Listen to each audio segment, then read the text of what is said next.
Antes de haver o primeiro homem, antes do Éden ser um paraíso, uma rebelião irrompeu nos céus.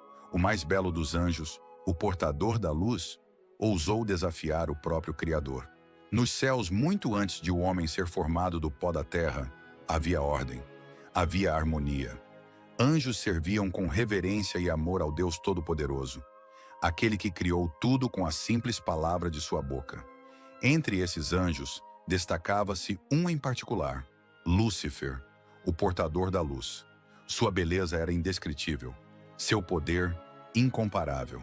Ele andava entre as pedras de fogo e estava sempre diante do trono de Deus. Não havia ninguém como ele entre os exércitos celestiais. Mas com o tempo, algo mudou. O brilho que refletia a glória de Deus começou a ser visto de maneira diferente nos olhos de Lúcifer. Orgulho. Ele não queria mais apenas refletir a luz. Ele queria ser a fonte da luz. Em seu coração, crescia o desejo de ocupar o lugar do Criador. E foi assim que a harmonia dos céus começou a se desfazer. O mais glorioso dos anjos planejava um golpe contra o trono do Altíssimo. Momento da rebelião. Lúcifer, com sua astúcia, começou a persuadir outros anjos. Muitos o seguiram, seduzidos pela promessa de poder, pela ideia de liberdade longe das regras divinas. Ele não queria ser servo, ele queria ser igual a Deus. A insurreição foi rápida.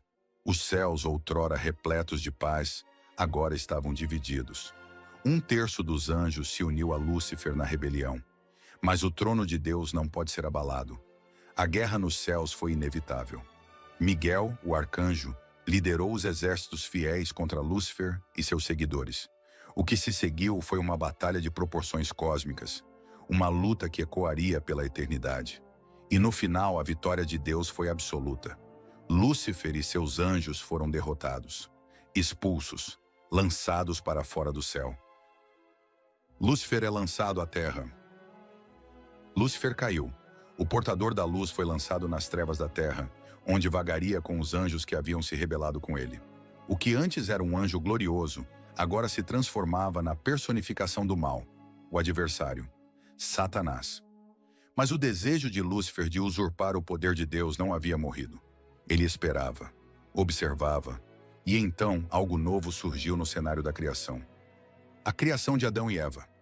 Deus, em sua infinita bondade e sabedoria, formou o homem do pó da terra, Adão. E então da costela de Adão fez Eva. Eles não eram como os anjos. Não, eles eram algo ainda mais extraordinário, feitos à imagem e semelhança de Deus.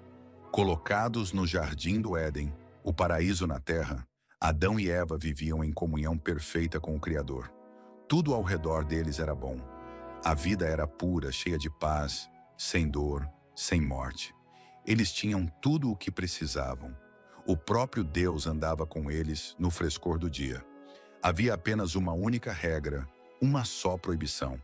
Não deveriam comer do fruto da árvore do conhecimento do bem e do mal. Se o fizessem, certamente morreriam. A tentação, a astúcia de Lúcifer. Lúcifer, agora Satanás, observava. Ele sabia que se conseguisse destruir essa relação entre Deus e o homem, sua vingança contra o Criador estaria completa. Então ele se disfarçou de serpente, astuta e sorrateira, e se aproximou de Eva. Com uma voz suave e sedutora, ele plantou a semente da dúvida. Deus realmente disse que vocês não podem comer de nenhuma árvore do jardim? Eva respondeu, explicando que poderiam comer de todas as árvores, exceto daquela específica. Se comermos, morreremos. Mas Lúcifer, o mestre da mentira, lançou sua armadilha. Certamente não morrerão. Deus sabe que, quando comerem desse fruto, seus olhos se abrirão, e vocês serão como ele, conhecendo o bem e o mal. A dúvida se transformou em desejo. O fruto parecia tão atraente, tão bom. Eva cedeu. Ela tomou o fruto e comeu.